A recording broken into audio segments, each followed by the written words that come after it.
Bueno, bien, ¿cómo vamos? Hoy os voy a enseñar, bueno, pues uno de los trabajos que desde mi punto de vista es más crítico y más importante, ya no solo para el corredor, sino para cualquier deportista, incluso para cualquier persona, aunque no haga ningún tipo de deporte.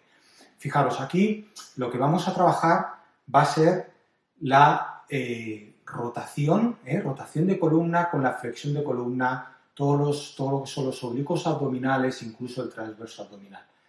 En todo el trabajo de columna es muy importante que la pelvis esté fija, porque de nada me serviría hacer la rotación de columna con la flexión si mi cadera y mi pelvis se mueve, ¿no? Entonces es muy importante que la pelvis esté fija y que el movimiento sea desde la columna.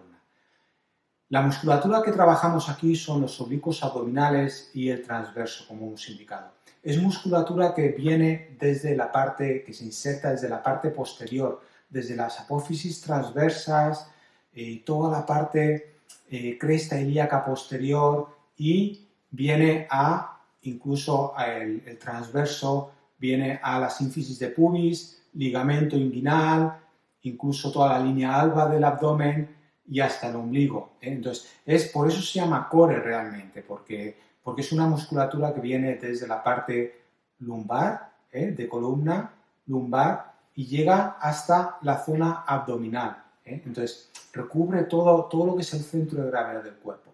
Pero insisto, es un trabajo muy interesante siempre y cuando la pelvis esté fija. De nada me serviría hacer la rotación si la pelvis se mueve. Entonces, esta máquina realmente lo que nos permite es eso, nos permite fijar la pelvis, de manera que aquí con una restricción pélvica, una restricción del movimiento de la pelvis, gracias a toda esta estructura, si yo aquí fijo las piernas y con las piernas fijo la cadera y la pelvis, y desde aquí lo que hago es que hago una rotación.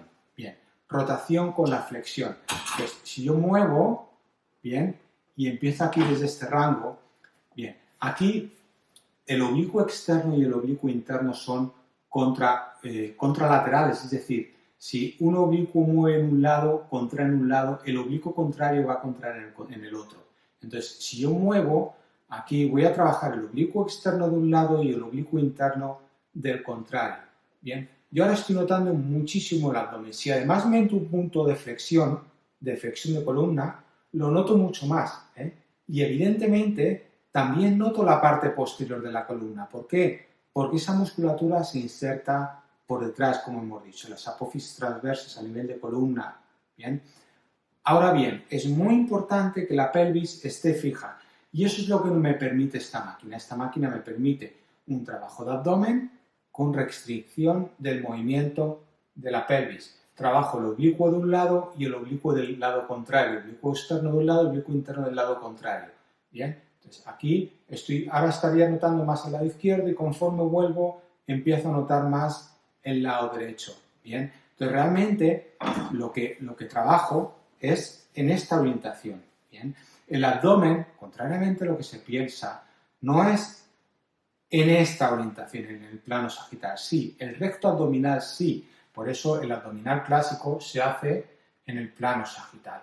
Pero si quiero trabajar los oblicuos, que es muy interesante, ¿por qué? Porque el recto abdominal al fin y al cabo se inserta pues solo en abdomen, ¿bien? Sin embargo, no viene desde la parte posterior de la columna. Sin embargo, los oblicuos y el transverso sí se insertan por detrás. Por eso voy a trabajar toda la faja abdominal. Faja, bueno, no me gusta mucho esa palabra, pero entre comillas, ¿no? Entonces, desde aquí, insisto, lo que hago es que cojo el rango y desde el rango muevo. Bien, muevo. Vale, es muy importante que los hombros estén detrás, que no haya interversión de pelvis y vuelvo despacio. Insisto, con la máquina en restricción pélvica.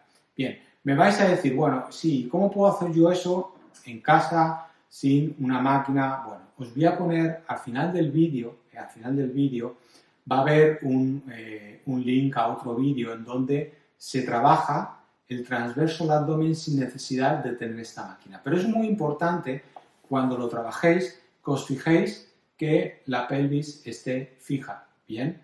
Y desde ahí hacéis el movimiento. Este ejercicio es muy, insisto, es probablemente pues, uno de los más críticos para el corredor, porque nos va a dar mucha estabilidad a nivel ya no solo de la columna, sino también de la cadera. Entonces, fijaros, cuando corremos, en el impacto, esta musculatura es realmente lo que es la que nos permite el que no nos vayamos a un lado, que haya ahí estabilidad a nivel de columna y que la cadera o incluso extremidad inferior no sufra. Muchos de los problemas de gemelos, de rodillas y por supuesto de cadera vienen por una debilidad desde los oblicuos abdominales y el transverso abdominal. Entonces, este trabajo es muy, muy importante. Insisto, os pongo el vídeo del link para, bueno, pues evidentemente no todo el mundo tiene acceso a esta máquina, para que lo podáis hacer en casa sin necesidad de máquina. Pero es importante que notéis los dos lados, no solo un lado, sino el otro. Primero un lado y luego el otro, conforme hacéis ahí la rotación. Y pensad que el músculo no viene en esta orientación, no estamos hablando del recto abdominal, estamos hablando del transverso y los oblicuos abdominales en donde vienen en esta dirección. Recordad que los movimientos, al trabajar un músculo o una serie de músculos o una mecánica, se trabajan en la dirección de las fibras. Si las fibras vienen en esta dirección, bien, pues yo tendré que ir en esa dirección. Y cojo, desde aquí, cojo ese punto de flexión de columna. Importante coger ese punto de flexión de columna porque son flexores de columna, para dar esa flexión de columna. En el vídeo que os pongo a continuación igual, al hacer la rotación, coger un punto de flexión de columna. Bueno, es un trabajo que es muy interesante, incluso después de correr, y yo recomendaría que intentarais modificar la manera en la que hacéis habitualmente las abdominales. No se trata de hacer 1000 abdominales, 100 abdominales, sino se trata de hacer pocas y bien, incorporarlo. Muy bien, vamos a por ello.